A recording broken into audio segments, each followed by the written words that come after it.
오늘 말씀에서 우리는 이스라엘의 패망의 근본적인 이유가 무엇인지를 알 수 있습니다. 그건 바로 우상 숭배입니다. 하나님을 떠나는 것이죠. 하나님을 떠나면 아무것도 의지하지 않느냐? 그렇지 않습니다. 우리 사람은 늘 무언가를 의존하고 또 마침내 거기에 지배받으며 살아갑니다.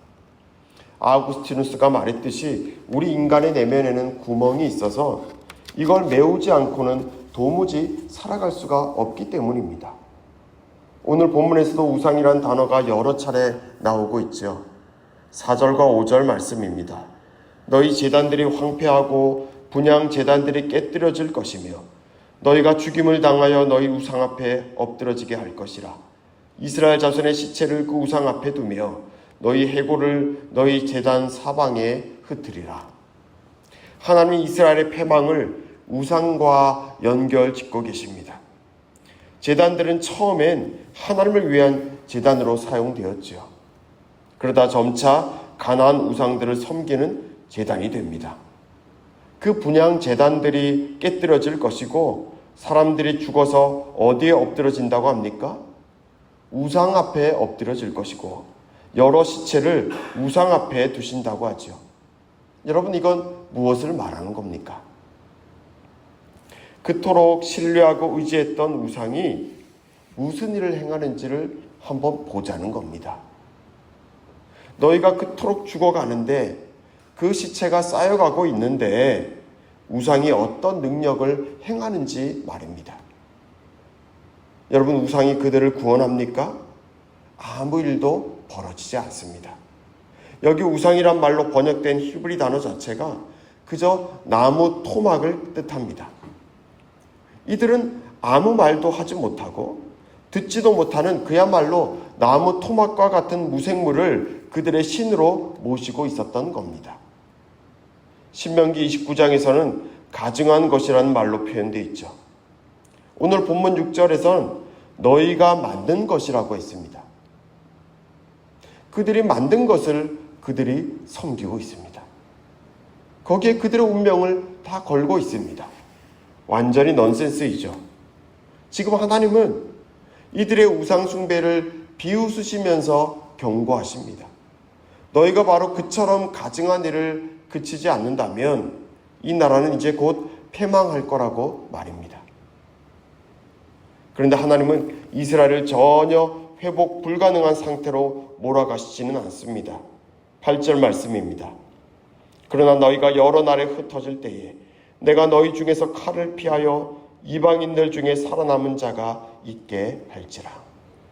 하나님은 여러 나라에 흩어진 사람 중에 살아남은 자들이 있게 한다고 하시죠.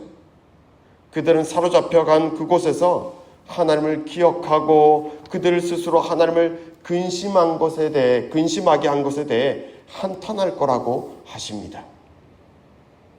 여러분, 구약 성경의 대부분이 바로 이 시기에 기록되어집니다. 나라가 두 쪽이 나고 바벨론 포로기를 겪으면서부터 말입니다. 놀랍지 않습니까? 바로 여기 이 남아있는 사람들을 통해서 하나님께서 하신 일입니다. 그들은 여기 8절 말씀과 같이 그들 자신을 돌아보았습니다. 그럼으로써 그들이 누구인지를 또 그들이 어떤 잘못을 범했는지 그럼에도 하나님께서 여기 남아있는 그들 자신을 통해 어떤 일을 행하고자 하시는지 그들의 과거를 또 그들의 오늘을 그들은 하나님의 중심의 관점에서 반성하고 고백했습니다. 여러분, 그게 바로 뭡니까? 그 결과물이 바로 구약 성경입니다. 창세기부터가 그렇게 시작하죠. 그들은 바벨론 여러 우상들 사이에서 여호와 하나님만이 천지의 창조주라고 고백하며 선포합니다. 그게 창세기 1장 아닙니까? 하나님은 바로 이 남겨진 이들을 통해서 하나님의 창조와 구원과 회복을 기록하게 하셨고 오늘 우리는 바로 이 책을 통해서 우리의 믿음을 새롭게 하고 있습니다. 그렇습니다. 하나님은 말 못하는 우상들과는 다릅니다.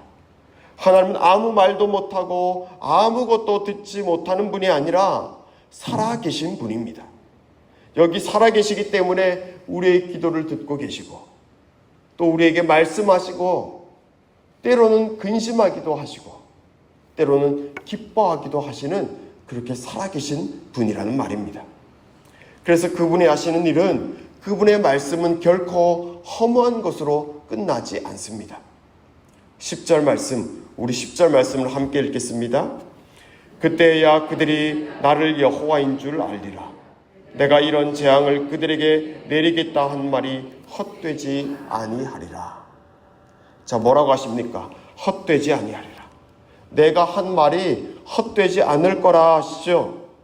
우상들은 헛됩니다. 살아있지 않으니 당연합니다. 그러나 하나님은 다릅니다. 그분은 하신 말씀을 이루시는 분이고 그처럼 살아계신 하나님의 통치를 믿고 신뢰하는 이들을 통해서 역사를 새롭게 창조하시는 분이십니다.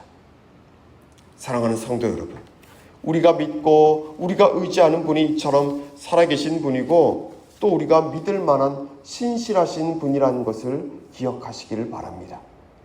나라가 망해서 바벨론에 다 흩어졌을 때 누가 다시 이스라엘 역사가 이처럼 새롭게 시작할 줄 상상이나 했겠습니까? 그러나 하나님은 그 바벨론 포로기에 오히려 여기 남겨진 사람들을 통해서 기독교 역사에서 어쩌면 가장 중요한 역사를 행하고 계셨다는 걸 기억하시길 바랍니다. 그 남겨진 자들은 낯선 그 땅에서 살아계신 하나님을 바라보았고 의지했고 하나님께 묻고 하나님의 응답을 들었고 마침내 기독교 경전을 기록할 수 있었습니다. 근데 이건 하나님의 말씀이 헛되지 않다는 걸 너무도 분명히 보여주는 사실입니다. 우상, 말 못하고 듣지도 못하는 것에 끌려다니지 마십시다. 물질과 명예가 오늘 우리를 사로잡는 가장 강력한 우상이라 할 수 있습니다. 모든 사람들이 거기에 휩쓸려 다니지 않습니까? 그리고 모든 사람들이 거기에 배반당하지 않습니까?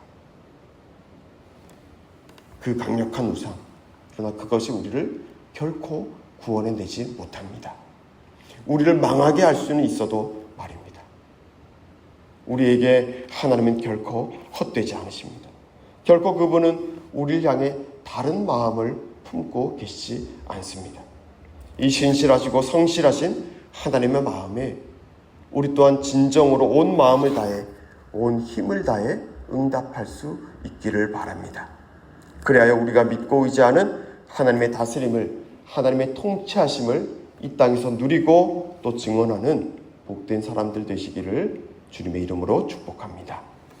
기도하겠습니다. 하나님 아버지, 그렇습니다. 우린 때때로 죽어 있는 것, 아무 말도 하지 못하고 아무 소리도 듣지 못하는 그 헛된 것에 빠져 있을 때가 있습니다. 그것이 나를 보호해주고 그것이 내 삶을 인도해주고 그것이 내 삶을 보장해준다라고 우리는 믿고 있었습니다. 주님, 그러나 그것은 헛된 것이었습니다. 아무 말도 살아있지도 않고 죽어있는 것에 우리의 인생을 걸고 있었습니다. 하나님 아버지, 우리의 무지함과 우리의 교만함을 용서하여 주십시오. 이제는 우리의 말씀을 듣고 계시고 우리에게 말씀하신 바 그 선한 뜻을 이루어 가시는 선하고 살아계신 하나님만을 따라갈 수 있도록 주님 도와주십시오. 그리하여 우리가 스스로 다 감당할 수 없는 이 삶 속에서, 이 현실 속에서 하나님의 통치하심을, 하나님의 나라를 누릴 수 있는 우리 모두가 되게 하여 주십시오. 아버지 하나님, 내일부터 또 수련회가 시작이 됩니다.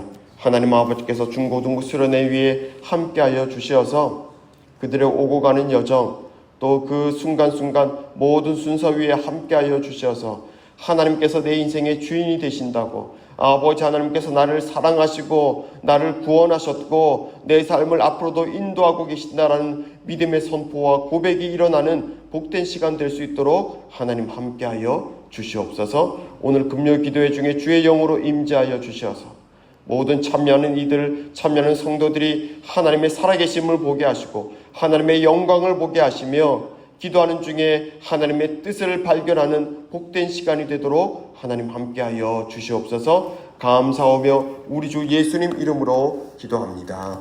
아멘.